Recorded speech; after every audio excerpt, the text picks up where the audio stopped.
It's a doctrine which has compromised our free speech and left our society increasingly fragmented, indeed segregated along parallel lines, and troubled, I would say now, to the point of collapse. To close the case for side proposition, I look to Peter Whittle.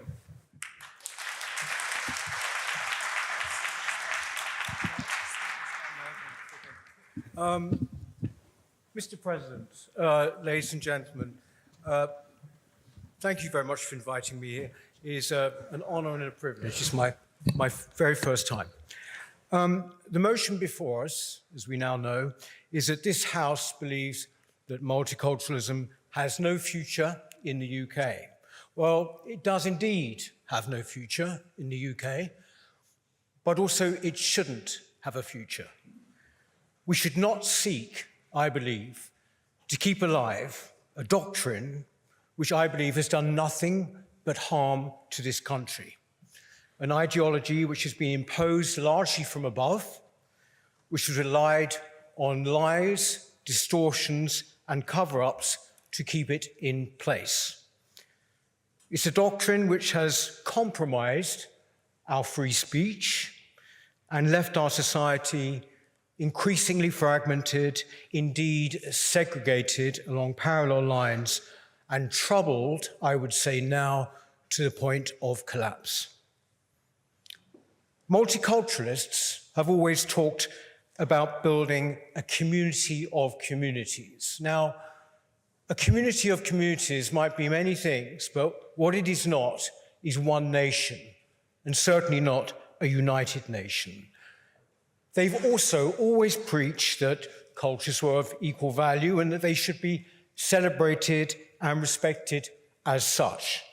The political, media, and cultural elites have enforced a narrative based on this, which I believe sprung in part from their basic cultural self-loathing and their distaste for the very concept of the nation or nationhood, and the British nation in particular.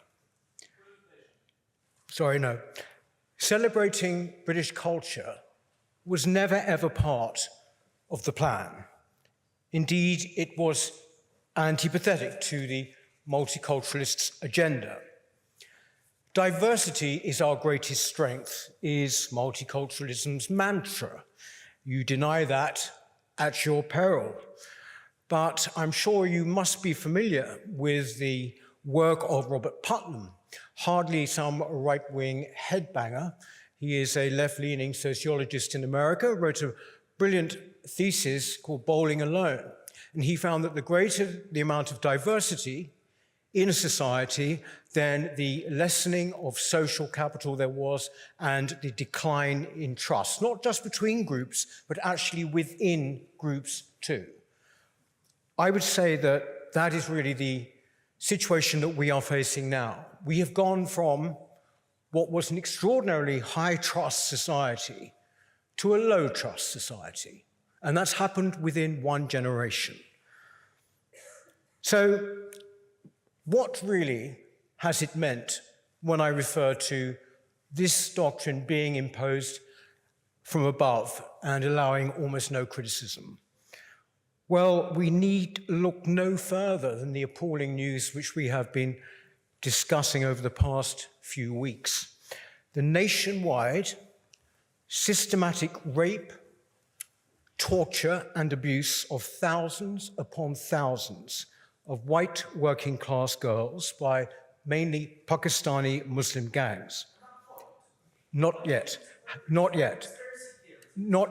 has blown apart the pieties and the dogmas of multiculturalism in Britain. Now, thanks to the interventions of Elon Musk, the world now knows of what must be this country's biggest racially aggravated sexual crime. No, not yet. These girls were chosen because they were white by men who consider them to be subhuman. Now, from the police to the social services, from Parliament to the media, these shocking crimes were covered up largely to keep the multicultural narrative in place. As one former Labour MP put it a few years ago, there was the feeling that we shouldn't rock the multicultural boat. Another Labour MP more crudely agreed with the statement a few years back that the victims should, quote, shut up for the sake of diversity. Now, the enormity of the rape gangs issue is such that I believe it will force a complete reassessment of recent British history. The need to enforce this official narrative that multiculturalism and unfettered mass immigration are wholly beneficial to this society has shaped our public policy and our politics for the whole of this century so far. And in doing so, it has transformed our physical, cultural, and political landscape. What we are left with now is a situation, I believe, which calls into question the very legitimacy of our democracy and indeed of the British state. In reality, cultural practices and some beliefs that are totally at odds with our society have been tolerated for too long or indeed ignored. Now, just to take one example, my organization, the New Culture Forum, about 10 years ago did a report into FGM, female genital mutilation. This is, I hope you would agree, a barbaric practice. We established that tens of thousands of young girls in the UK were at risk or indeed had suffered this disgusting form of what is child abuse. I'm sure that number is even greater now. Now, FGM was specifically made a crime back in the 1980s. So how many convictions have there been? 2. Just 2 in 40 years. As with the cover-up of the rape gangs, the only conclusion to be drawn is that the only conclusion to be drawn is that this disgusting practice went unpunished so as not to upset the narrative that was in place. And also, of course, out of a fear of a career-ending racism. That fear of being called racist has been a powerful tool with which to halt any criticism. It is all-pervading and has struck at the heart of our cherished freedom of speech. Those who championed multiculturalism in the early days would openly and quite happily say that in order for it to work, some restrictions on what could and couldn't be said would have to be operated. But what this has meant in practice since then is a massive and ongoing expansion in hate speech laws and the introduction recently of those Orwellian-sounding so-called non-crime hate incidents. The everyday saying, which I heard from being a child upwards, "It's a free country," you never hear anymore, and with good reason. And this restriction is about to get worse. The all-party parliamentary group's new definition of Islamophobia, a made-up, nonsensical term anyway, has been adopted by the Labour Party and will, in all likelihood, come into law. What this will do, it will effectively outlaw all criticisms of Islam and introduce what is, in essence, a blasphemy law.